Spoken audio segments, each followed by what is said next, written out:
Hello, everyone, and welcome to the CarAlarm podcast. My name is Alex. And I'm Gaven. We are back for the first time, I think, the second week in a row in a little while. We're making progress. Whoop! So let's review Monday Night Raw from January, 5th? We do good research here. Yeah, something like that. Might have been the 5th. Yeah, it was probably something like that. We'll just get into it. I'm sure it's the 5th, 6th, 7th, or something. Romans opens the show to say that Samoa Joe wasn't ready for him last week when he defended his Intercontinental Championship. He says that he didn't win because he's better. He won because he was avenging his fallen brother, Dean Ambrose, after Joe killed him backstage. Speaking of which, I don't know when Ambrose is supposed to be back. They said like 6 to 9 months. Jesus. Yeah. That means he's missing WrestleMania, probably Survivor Series. Well, no, maybe. I don't know. Survivor Series just happened. I don't know when Survivor Series is. So. A year away. He'll miss WrestleMania. He'll probably he'll miss Fastlane. Yeah, he'll miss Fastlane and the Royal Rumble. That sucks. That means the Shield might as well just break up because we ain't getting it for a while. Whatever. Anyway, Reigns warns anyone about messing with any of the members of the Shield, which is just Seth Rollins and him at this point. Yeah. For a little while, sadly. Before Jason Jordan interrupts, trying to join in and seem like he's a part of the Shield at this point, but without necessarily coming out and saying it. He says that it felt good that he was a part of something, finally, after watching Samoa Joe versus Roman Reigns, and Roman Reigns beat Samoa Joe. And he tells Roman that he proved that it's his yard. Roman, that is. You have to excuse me, I'm perpetually dying. So as usual. Yeah, and before offering a fist bump to Roman Reigns, Shield style. And Roman's just looking at him. Yeah, Roman does not answer at all. He doesn't do anything. Seth Rollins' music hits, and he enters and says Jordan still has a lot to learn, just like last week. He says that he's stepping on Roman Reigns' moment, and he needs to kind of back off a little bit. Jason Jordan argues that this is everyone's moment, because they all had issues with Samoa Joe, and seeing him fall was a win for everybody, basically. Jordan says that those three run this show before Roman tells Jordan to stop with the we stuff. He's not in their group. Roman is just having none of it at all. No, he's just not. disliking Jordan all the way. Jason Jordan says that they are all champions and that they might be the most dominant three-man group in all of WWE. Including better than the Shield. Yeah, you have to include that before the Balor Club, which they are officially called now, interrupts. Which I'm glad about. Me too. Finn Balor clearly, I think, is heel now. Good. And it's all working great. All three of them click very well together. Yeah, just like the click. Yeah. Finn Balor says that they have been together for 10 years before Jason Jordan knew Kurt was his father. Anderson and Balor and Gallows, that is. Carl Anderson adds that they separated when Balor moved to WWE, but they knew they'd be back together eventually. Balor says that 2018 is the year of the Balor Club. Which I hope so, because Balor needs something. Yes, he does. So does the Universal Championship, but you know. So does the club. So it's good that they have Finn Balor. Sad that it had you mix Balor with the club and you get the Balor Club. It all works. It's sad that they both had to come because of desperation of not knowing what to do with either party, but it works. At least we're getting Balor Club versus the Shield without Jason Jordan. Yeah. And that's going to be amazing. Jordan says he'd rather be a part of the Champions Club as Seth and Roman Reigns basically facepalm. Yeah. Seth almost literally does, and then Roman Reigns just puts his head down in embarrassment. Balor says that it must be a new form of the Shield because the lunatic fringe is nowhere to be seen. He just sees the architect, the big dog, and he gives it to Gallows to say, "A nerd!" A nerd. Before Jason Jordan slaps Gallows, and each person's held back by their teammates. Kurt Angle interrupts and, of course, makes a 3-on-3 tag match for the main event because this is how the world works when the Shield's back together. Exactly. So, That's the end of the first segment. We'll talk more about them. But I at guess least it's in a the main bunch event. of good people in a match, Yeah. At least it wasn't. I watched it all. Yeah. That's a plus for Raw. Sometimes I don't watch everything. Yeah. Because I just don't want to see it. I skipped the Nia Jackson Alexa Bliss thing this week. I just didn't want to watch it. I'm not gonna lie. We can talk about it still because they talked about what happened during the match anyway. So. Not like you missed anything. It's Nope. like NASCAR. All right, let's move on. We have Sasha Banks Bailey with Mickie James versus Mandy Rose and Sonya Deville with Paige. And this is kind of a nothing match. Nothing too much happens. Yeah. I do want to point out that Paige does wear too much makeup. Yeah, yeah, a little bit. It's a little distracting. The bright red on her pale skin is very bright. Yes. It's like if Sheamus decided to just like It's like Sheamus's beard. I was gonna say it's like if Sheamus just bladed like deep by accident, and it's just like bright red. It's just popping out more than every other color on Monday Night Raw. Well, it doesn't even have to be deep. It would just look deep because he's pale over that red on him. Yeah, so Mandy ends up tapping to Sasha Banks. No aftermath or anything. Just that's it. So that's it. Yeah, pretty much. But next up we have Woken Matt Hardy versus Kurt Hawkins. And of course, this was a squash match. Obviously, it's Kurt Hawkins. Yeah. Kurt Hawkins cannot win to save his life, which is good because I don't like Kurt Hawkins. They said his record. I think they said 152 or 154. Something like that. So I'll say he's 153 now, assuming they say 152. So let's see how far he can get with that. At least that's a little bit interesting. Better than not mentioning it. What's happened to Matt versus Bray at the Rumble?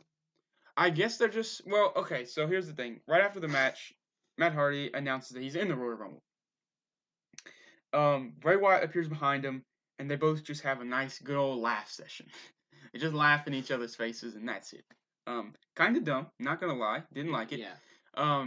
I feel the same way about it that I felt when Roman Reigns and Brock Lesnar, and I think you know exactly what I'm talking about right here, when they were fighting for the world title. And they were having tug of war. That little tug of war face to face. They just sat there till the TV went dark. The cameras went off. So. And that's when we all know Brock killed Roman because what else happens? A little bit awkward on both parts. I think this is a good correlation between the two. This wasn't meant to be intense like the other one was, which was just hilarious because it wasn't intense at all. It was absolutely silly. Yeah, it was. This one was just a little bit like. It's just as silly as Sucker and Succotash. Yeah. This was just a little bit like this has gone on too long. Please stop. Do something. It's just dumb at this point. Yeah, it is. But regardless, Matt Hardy's in the Royal Rumble. So what I think's happening is we've seen people all the time do a match and then go in the Rumble.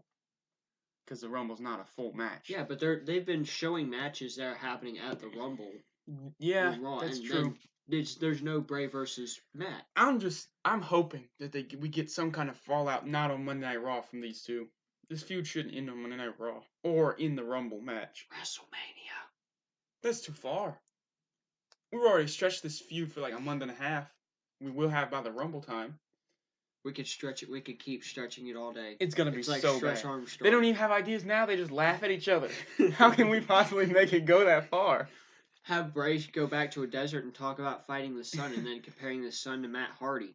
Matt Hardy needs to go back to a zoo and just name all the animals after WWE wrestlers. Or he needs to get a hamster and name it like friggin' I don't know, Stalin or something. Why Stalin? I don't know, he already has Napoleon as a goldfish. So. Alright. Well, he didn't name it. That's actually Napoleon.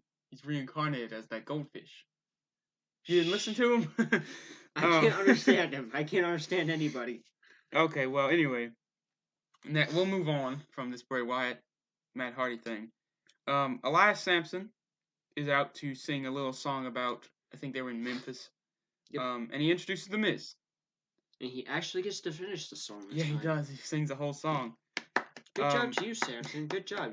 You're actually good at it. I'm actually serious, man.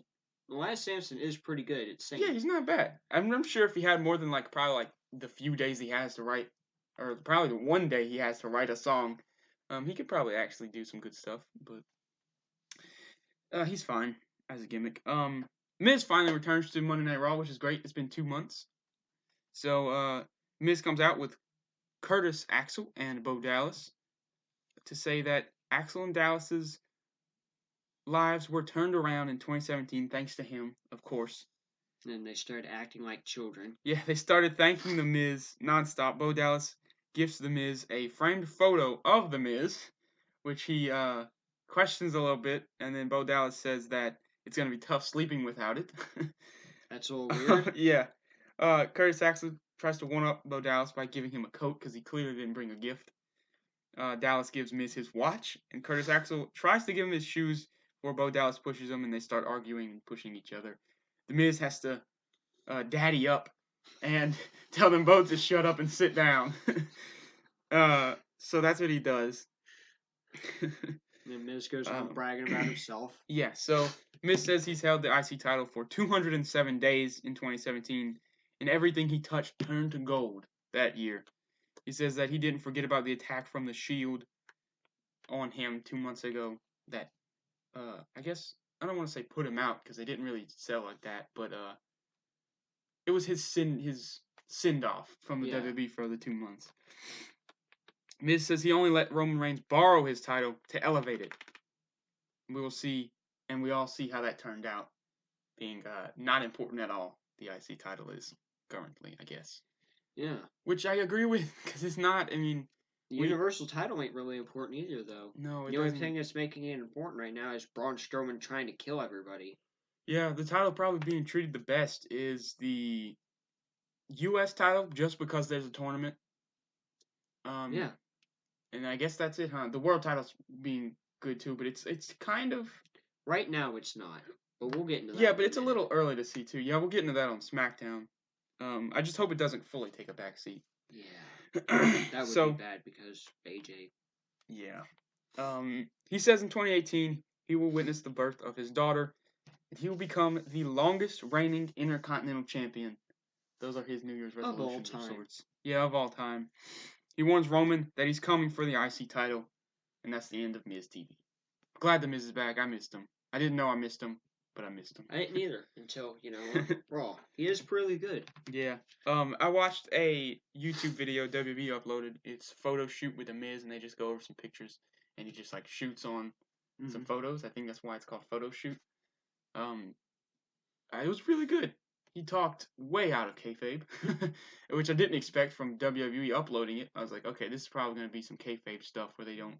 But he was talking about going to creative and them turning him down and stuff like that. So I recommend watching that. I think it's like 20 minutes almost.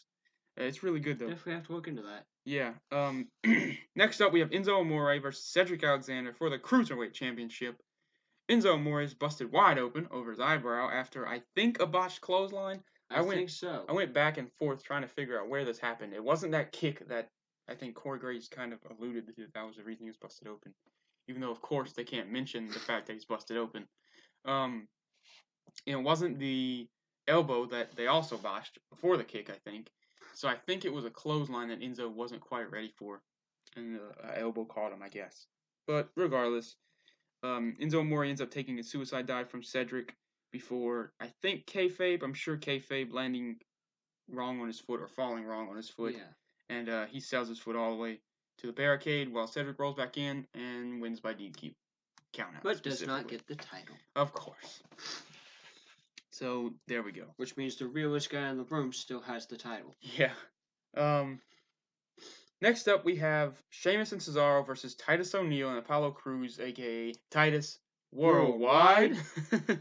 So, as it may sound, I'm not very behind Titus O'Neil, despite what just happened. I didn't want them to win. I didn't mind them having a nice match, but I didn't want them to win. But I guess it was definitely a surprise that they won. Yeah, it wasn't like a wrongdoing. They didn't just squash Sheamus and Cesaro. It was a upset victory. It was a good match too. Yeah, it was. Sheamus and Cesaro didn't lose clean, really, in the way of they got beaten and then pinned. They just got rolled up out of nowhere because Apollo Crews did a backflip onto Cesaro to dodge a brogue kick, and then Titus rolled up Sheamus. As you would be amazed by that. So yeah, it was a good match. I'm not really disappointed that they won. They need to do something, I guess, with him or let him go. Yeah. Send Apollo back to NXT where he can actually develop his character before he comes up to the main roster. Actually get a character. Yeah, get one. He still doesn't have a character. He's just with Titus O'Neil. Yeah. Where's Tozawa? See, that's not there anymore. He's not there anymore. I don't know. He may have died. Replaced him with Dana Brooke. Akira Tozawa was great. Yeah, he may have went to fight a dragon. Who knows? All right, well, let's move on to the real main event of tonight. Brock Lesnar and Paul Heyman coming out. Which is always great. Yeah, Heyman talks for a while. He says that the old school way of world title matches was finding a single challenger to overthrow the current champion. But now the title is marketed as to how can Brock Lesnar survive this predicament that he's in. They said they don't like that. Heyman says he has yet to see anyone who can put down Brock Lesnar. Well, I kind of agree with him on, every time Brock Lesnar's defending the title, it's usually against two people. Yeah. John Cena and Seth Rollins, Braun and Kane. That was only twice, though. Like, ever. You get my point, though? It is ironic how this is happening at the Royal Rumble, just like that other match. Seth and John Cena. That was a great match, though. I gotta go back and watch that. I was thinking about that Monday, too. I mean, it's just... Why can't Brock just fight one dude? Oh, AJ's fighting two at once, so if anyone should be complaining. He is complaining, bro. We'll get that to later. That's true, yeah, alright, fair enough. Yeah, so that's the end of that. They start leaving. Kane attacks Brock Lesnar on stage from behind. They make their way backstage-ish. No, I guess it's actually backstage. Yeah, they are back behind the stage. Yeah. Strowman attacks both of them, knocks him down, throws Lesnar through a table, and crates fall on Brock Lesnar. Which I'm pretty sure Lesnar got knocked out by that one that slammed in the back of his head. That was rough. So he was out. Kane gets thrown through a table, and then, now, this is going to sound... through a table? More like he just leaned on it and it broke. That's true. Kane gets pushed, and he falls through a table, and then he gets a box thrown at his face. This next part might sound like a cartoon show. Braun Strowman opens a box, grabs a grappling hook, hooks it to the top of a big giant truss support beam thing. First try too, by the way. Yeah, first try, immediately, live. There's no way this was pre-recorded. No. And then he just pulls the whole thing down on Lesnar and Kane. Obviously, it didn't touch either of them, but it looked good. It was still terrifying. Yeah. The entire time me and my dad was watching with, we were both just screaming, "Holy crap!" the entire time. Yeah, everyone's gonna die. So I actually thought Braun was gonna take that grappling hook and hang Kane. I thought that was gonna happen. So I wrote down here, he pulls down the truss onto Lesnar and Kane, effectively killing them both. Brock Lesnar to stretch it out, and Kane just kind of limps out with a hurt leg. It's a little underselling, if you ask me, from Kane's part. Thing is, though, Brock Lesnar had to get stretchered out, and no one even said, "Hey, Kane, you all right?" Yeah, no one cared about Kane. Kane's fine. He's the one dude who was actually left standing there by himself. He just didn't care. No, No one cared about Kane. No, why? It's sad. Yeah. So I also noticed they aren't calling him the Devil's favorite demon anymore. No, they're calling He's just the big red machine now. Yeah, because they have the machine, the monster, and the beast. That's the whole gimmick for this match. Why not the demon, the beast? Because Finn Balor's the demon. You can't have two demons. You can have a demon versus demon match, have Finn win, and then retire Kane permanently, and have him go sell nachos or something. I'm sorry, is that a storyline? Yes. They don't do those. We can't have storylines on WWE. That's a storyline that makes sense with both characters? No. Alright, let's move on here. Okay, so apparently our microphone wasn't plugged in, but we got it now. We got this. We're moving on to the next segment after Lesnar and Strowman and Kane. Samoa Joe versus Rhino. Again, Rhino's trying to show Heath Slater how to be tough. Yeah, how to be a tough guy so he can get promoted, I guess, in a way. Or not get fired. Not get fired. It doesn't seem to be going much anywhere. They're just doing the same thing every week, I guess, till they think of something. Dying. Yeah. They're getting killed by everybody in town. Yeah. Kane, Braun Strowman, Samoa Joe. Yeah, Joe taps out Rhino. Soon they're have Heath Slater versus Lesnar. Lesnar's just going to kill him out of frustration of hasn't that happened before? Haven't we had that on Raw? That was like the only match Lesnar's had on Raw. Yeah, because Heath Slater's like, man, that was like the only match Lesnar's had on Raw. Yeah, because Heath Slater's like, man, I gotta have this match. Yeah. I got kids. I need this job. And he got killed. Okay, so Samoa Joe taps out Rhino with, of course, the Coquina Clutch.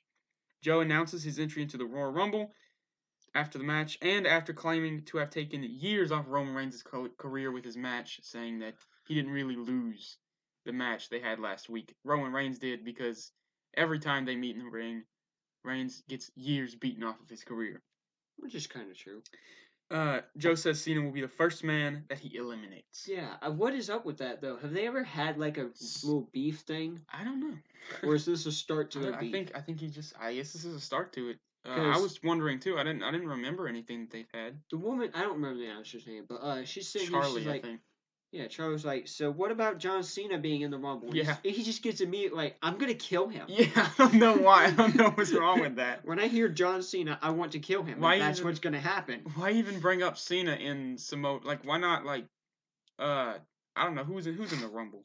Plenty of people Joe has actual history with, like, Bobby Roode probably will be in it, or, well, maybe not. No, because he's fighting. He's gonna be fighting at the Rumble. We know this. It's gonna be Jinder Mahal versus Bobby Roode for the United States Championship.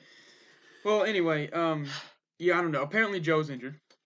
He's injured. He is apparently injured and may not even be able to compete at the Rumble. What? Yeah. I don't know exactly what the injury is. I didn't read too deep into it. Probably should have before bringing it up, but I figured I'd bring it up. It's probably like a shoulder injury. Warn you. I don't know. Apparently it was during the Rhino match. And I watched that match closely. It was super safe looking, so I have no idea. Might have been a rib injury then.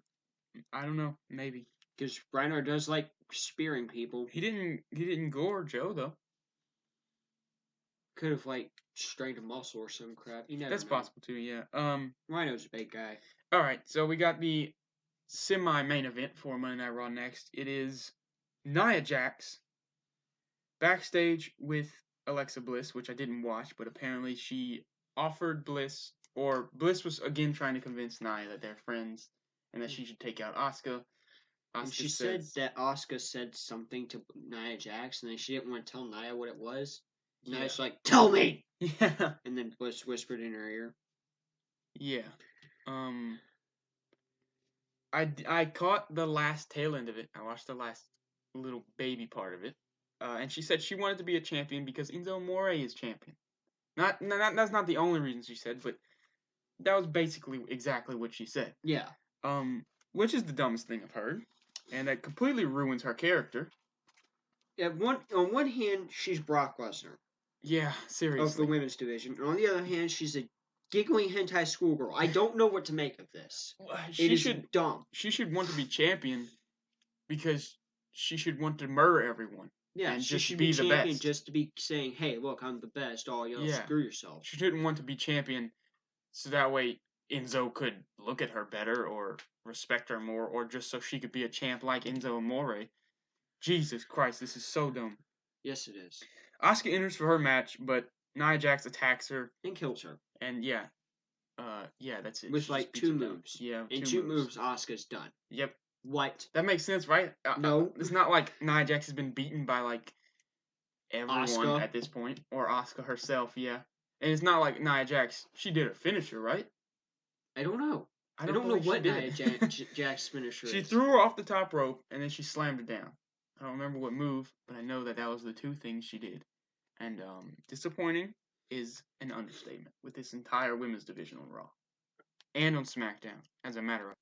So I wanted Nia Jax to like throw Asuka outside the ring and then just kill her, like throw her through the barricade or some crap, or like through that. The table, or something. Well, the table's on the stage on Raw, I forgot, but yeah, anything would have been better than what we got. Yeah, like throw off the top rope and then drop her from her height. The heavens. Yeah, whatever. It was dumb. Yeah, it was really disappointing.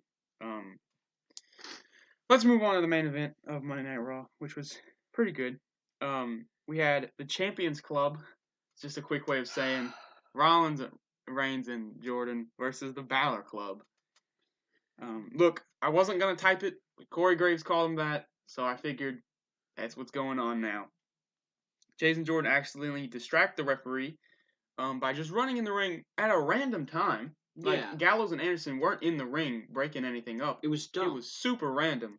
He just ran in the ring, and the ref went over to him, telling him to leave the ring, as you do. Yeah. And they hit a magic killer on Seth Rollins, Anderson and Gallows, that is, before Finn Balor ended up hitting a coup de grace, and they pinned Seth Rollins for the win. While Roman Reigns is outside killing Anderson and Gallows. Yeah, quite literally. He gets really mad and takes his frustrations out on Anderson Superman and punches Gallows. Anderson and spears Gallows, and then he watches as Seth Rollins gets pinned by Balor. So at least the Balor Club, almost called him the Bullet Club. Gotta watch my tongue. At least the Balor Club gets the victory. 2 different countries. Yeah, 2 different countries, right. See, I wanted, when Roman was in the ring with Jordan saying, "What are you doing, dude? You know, you're an idiot." Yeah. I wanted him to just punch the hell out of Jordan. I wanted that to happen the entire match. I'm sure it'll happen eventually but it didn't happen, and I was very disappointed. Yeah, I hope this doesn't go all the way till Ambrose comes back with Jordan and Rollins. So what I want to happen is I want Jordan to come back, or Ambrose to come back and fight Jason Jordan for that tag title. Yeah, I'd be game for that, like a singles tag title match. Yeah, that'd be interesting and new. Sounds like something they're never gonna do. And it would make a lot of sense too. Yeah, it would. I also want John Cena to win the tag titles by himself, but you know, I would legitimately be okay with that. Like if like any tag team. So I've had this kind of storyline in my mind that I thought would be okay if they ever did it with any tag team. You could work with any tag team. You just have a tag team, 2 people, that's it, and then you have them break up while they're tag champs, right? But they can't just like in the tag, and that no one wants to throw the titles away, so they fight, and the winner is just the sole tag champion. They've had 2 people be the world champion, so you can have 1 person be tag champ. Yeah. And then they just fight in handicap matches for the tag titles. And they can lose their first title defense because you would. Yeah. But unless it's John Cena. I just think that would be an interesting storyline to do. Yeah, it would.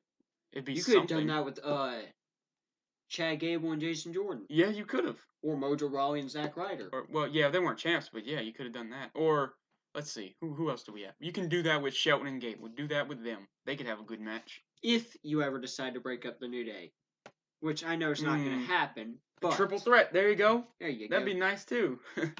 Big E should win if that happens. Just saying. I want Xavier Woods to win at that point. Xavier Woods is cool and all, but I mean, Big E's great. What is he? The 2nd ever NXT champion, I think. I think so. Maybe. Probably. Yeah. Most likely. Something like that. Anyway, after the match, The Miz and the Miztourage come out, beat down Jordan, beat down Seth. They deliver a skull-crushing finale and a triple powerbomb to Roman Reigns to close the show. Miz issued the warning, and they followed up on it. And now he's going to die. Yep, now Reigns is dead. So do you think the Miz is going to get the title back from Roman? Not soon, I don't think. Well, let's put it this way. Do you think Roman Reigns will fight Lesnar for the Universal title at WrestleMania? Yes. I agree. And I think if anyone should get that Intercontinental title back, it should be The Miz. Yeah, he did. This will be his 7th reign, right? Yeah, he did a really good job with that title. Yeah, that's just his belt. Just let him keep that. I know I said the same thing about Neville and the Cruiserweight title. Which should have happened, honestly. Yeah, it should have. And, just let Miz keep that IC title till, I don't know, you decide to give Braun Strowman the championship. Or Finn Balor one. But this is how it should be. AJ Styles World Champion, Finn Balor United States Champion.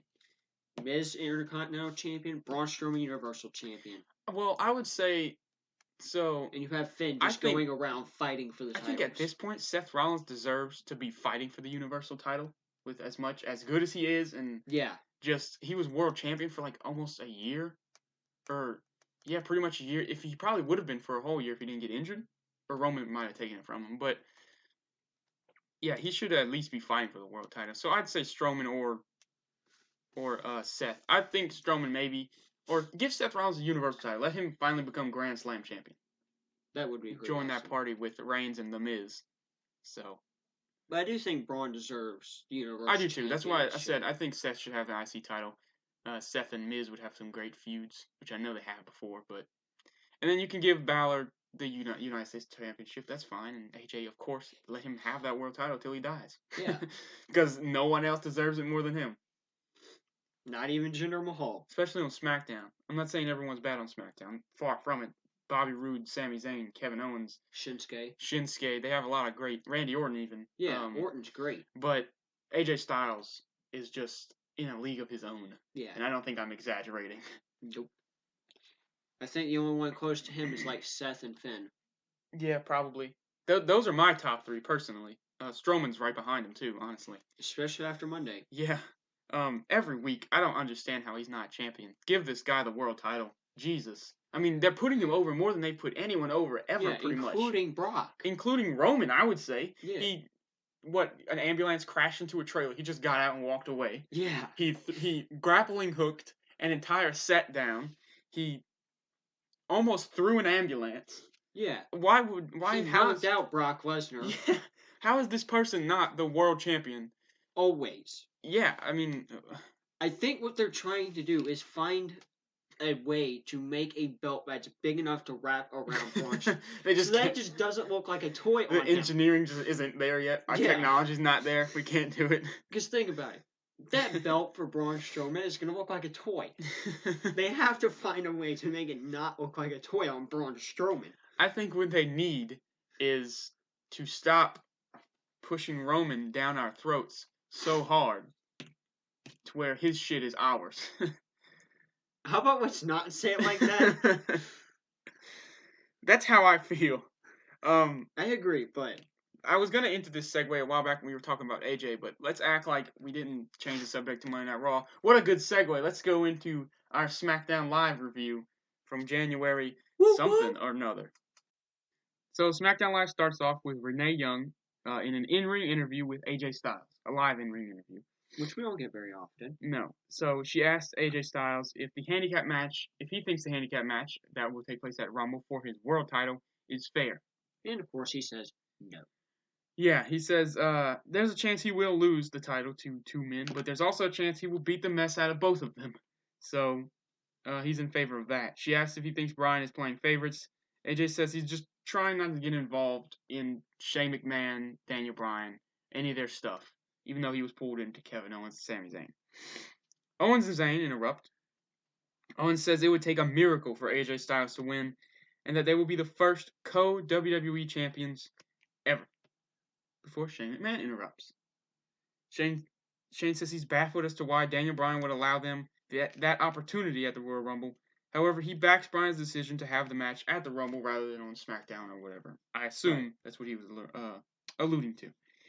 He makes Kevin and Sami versus AJ, Nakamura, and Randy Orton in a handicap match of their own for tonight. And the main event. As the main event for a little bit of payback. So these 3-on-3 tags, huh? I mean, I know this isn't technically one, but I'm counting it. Might as well be. I called it when the Shield came back. I said we're going to be expecting them in every week, every single week. Yep. All right.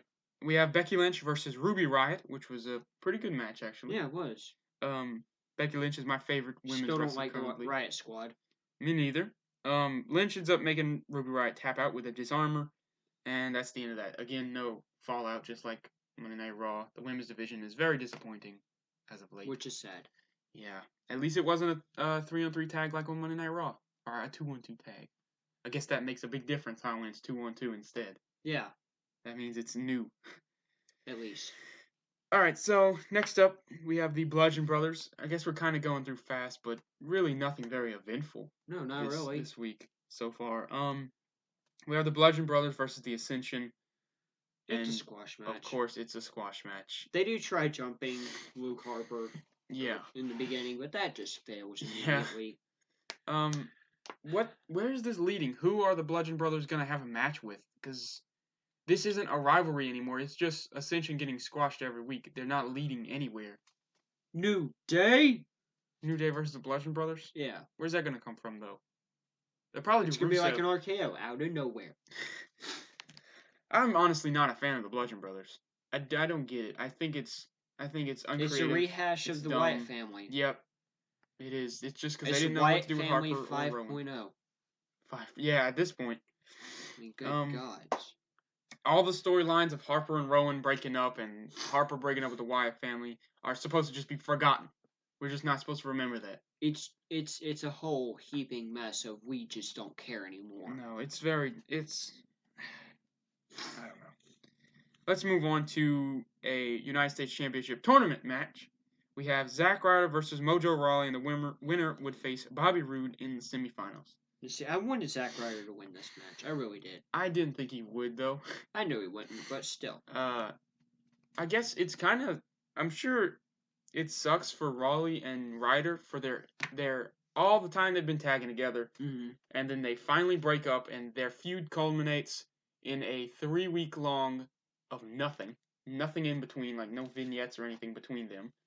Or I think they said 2 months ago was when Ryder and Rawley broke up. Since then, there's been maybe 1 or 2 segments where they even talk trash about each other or anything like that. Yeah. And then their big match where they finally fight each other is just on SmackDown Live. It's basically just a squash match. Yeah, it's just like a under 10 minute match where not much happens, and Rawley goes over. I do want to point out how Mojo Rawley's finisher is practically the same thing as Zack Ryder's broski kick. It is, isn't it? Just he's standing up instead. Yeah, instead he's just punching him instead where Zack's kicking him. It's dumb. Yeah. Mojo Rawley needs to do something. Hey, it's better than the rear view, so I don't know why you're complaining. Oh my god, let's not.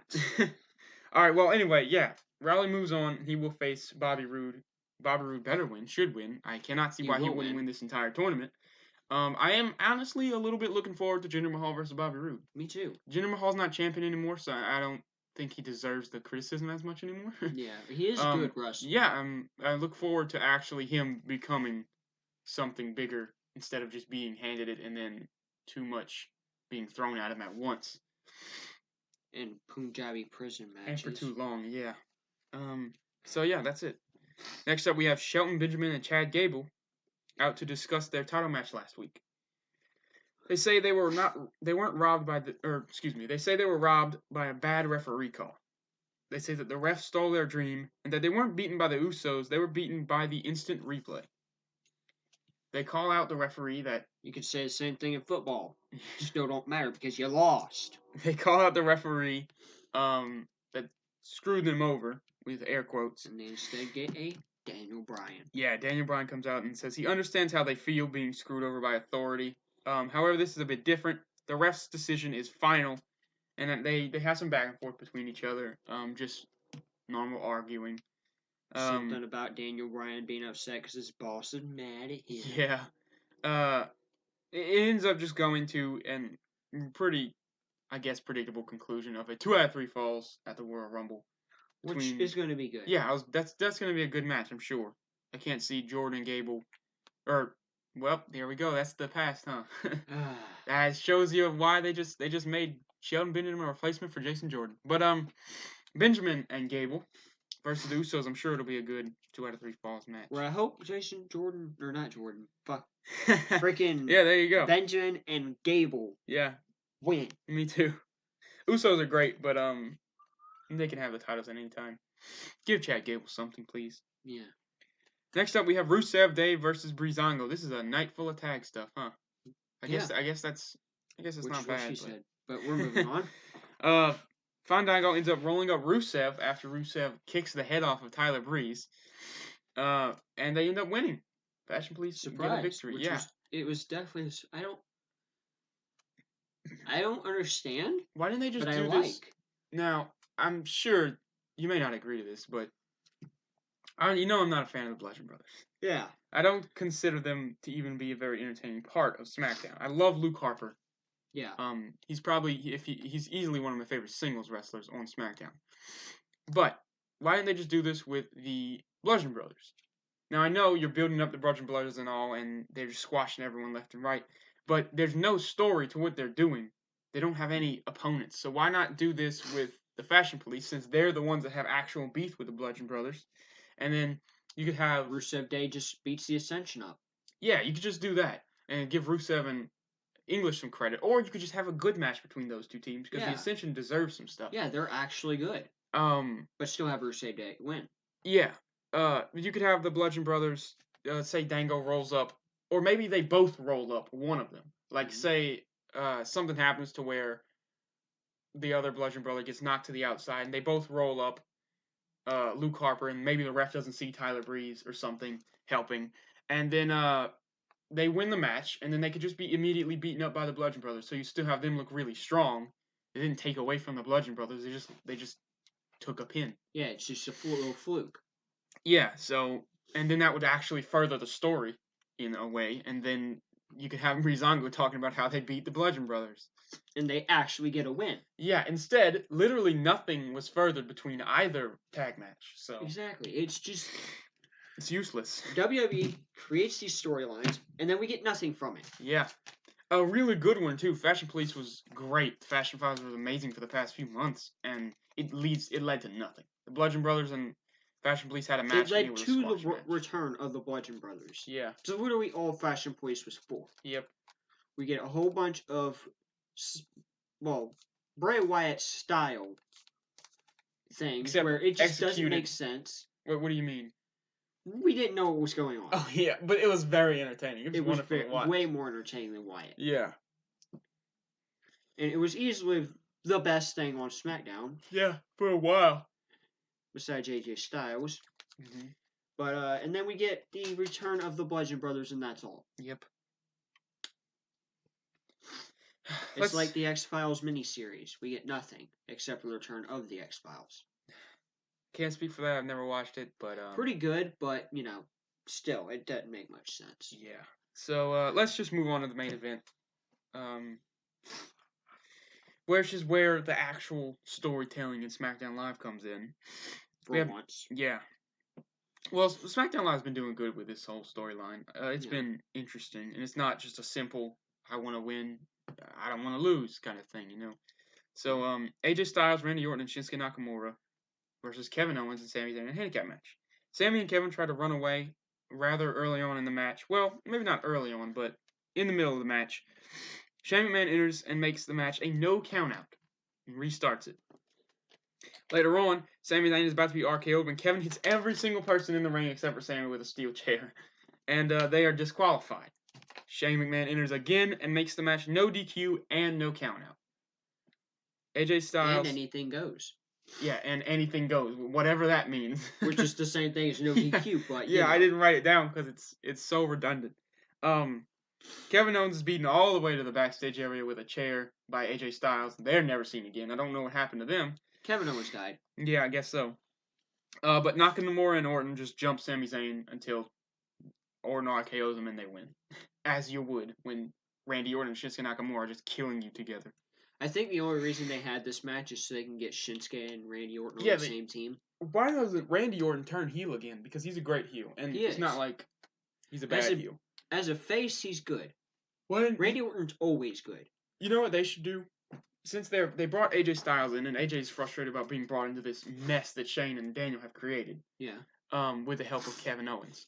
So why don't they bring Orton into it some way, like have him get screwed over, and he just goes berserk and RKOs every single person in the building. Instead of a super kick party, we get an RKO party. He did a couple years ago. He just came through RKO. Slater RKO someone else. RKO. Exactly. And that would get a huge pop for sure. Everyone cheers the RKO. That's like 60% of why Orton gets cheered. So, or I guess not 60% of why he gets cheered, but 60% of his pop. So just have him do an RKO party. Have him turn heel. Even though I know it'll be hard for Orton to be a heel at this point. And then he can have a match with Nakamura. Well, it's like Austin Aries. Acting very heel. Yeah, but he just gets cheered anyway because he's so good. Like Stone Cold. Yep. He can be an anti-hero. Yeah, which Orton basically is anyway at all times. So just have him do that.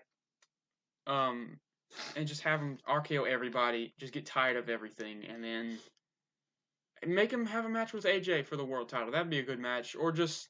If you're going to do the Kevin Owens and Sami thing versus AJ Styles, give Orton someone. Orton just comes in for final RKOs against Owens and Zayn.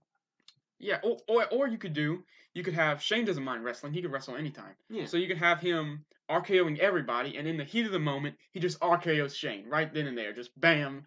And he realizes what he did, but he doesn't care, and he owns it anyway. And, he stands for like, what I did? Okay, I don't really care. Yeah. I feel like I could picture Randy Orton doing that pretty perfectly. He could do it by accident. but it's fine. He was gonna do it maybe anyway. He probably thought about it anyway, you know. Yeah. So he has no remorse, and then no you could do- regrets. no regrets. And then you could do Shane versus Orton at the Rumble, or just have them in the Rumble together and have them have a mic feud over the next few weeks. Or you could have, I don't know, anything, something, please, Jesus. It's not that this is bad, but It's I'm speaking specifically for Nakamura and Orton. Have something for them, please. Rather than this, especially Shinsuke. Jeez. We're sitting here and we've got a handicap match for the world title. I'm okay with Yeah, that. I'm cool with that. It's new. Because of the people who were in it, too. Yeah. And it's new. Yeah. And the storyline is creative itself. If we need something, if we need just a desperation hand pull besides the RKO party, just have Orton and Shinsuke just, I don't know, jumping Owens and Zayn again. And then in the heat of the moment, I don't know, Orton just turns heel and RKO's Shinsuke. Yeah. And there we go. Exactly. You got something for them. It'll be really good. Yeah. You could do the same thing that I said with the RKO party, like you just said, and then instead of, you could just replace Shinsuke or Shane McMahon with Shinsuke, and then that writes Orton out of the whole Shane and Bryan thing, so you don't have to make that storyline more complex. And then Nakamura has reason to be angry at Orton, and you can build up other reasons for them to hate each other later on. Besides the fact that Shinsuke is Japanese. Yeah, don't do that again, WWE, please. But I think that would work. Casual racism by someone who isn't right is still casual racism, and it's not good. No. It's not. Well, in this case, it was not funny or entertaining. It was just uncomfortable. Yeah, it was really uncomfortable and out of place. It's like, most of all, I think. It's like walking in on your parents. It's just uncomfortable. And not good for anyone. No, it's just not a good situation, even if you live in Alabama. I mean, just come on. I think the Shinsuke thing would work better than the Shane McMahon thing and be more practical. And it'd be better matches, honestly. Because all Shane does nowadays is he just finds the tallest thing around and he jumps off of it. And he fake punches. Yeah. In the biggest... In the worst way. As capital as those letters can be, he fake punches. So, yeah, just do Shinsuke versus Orton. RKO party. RKO Shinsuke by accident. AJ Styles could avoid it. He doesn't have to get RKO'd. And then there you go. Done. There's a feud. There's a brand new feud. Bam. Right out of nowhere. And wow, you can actually do that? Yeah. I didn't know you can make feuds out of literally anything and actually have them good. I mean, you just have to put the right people together. Yeah. Shinsuke and Orton already work good as a team. Or have it make sense. We already know Orton's a loose cannon. Yeah. Like no one can trust him anyway, so if he just RKOs you, you're like, well, I mean, it's Randy Orton. Yeah, he RKO'd me, duh. Yeah, I mean, it's expected. Now I'm going to go kill him. Yeah, exactly. I will go find an ambulance, and I'll crash it into a trailer like Roman did. All right. Except this time, Orton won't just walk away because he's not that badass. Yeah. Maybe he is. I don't know. Dead. Just don't come kill me, please. All right. I think we're good here. I think that was a nice little rant. We got that off our chests. You got anything else to say? Muffins. That is all. All right. That was very valuable. You can follow us on Twitter at CarAlarm Podcast. You can follow our Facebook page you type in a little search bar thingy, the @ symbol sounding CarAlarm. You'll find our page. Give us a like, a follow, all that. We are CarAlarm. Deuces. Thanks for watching.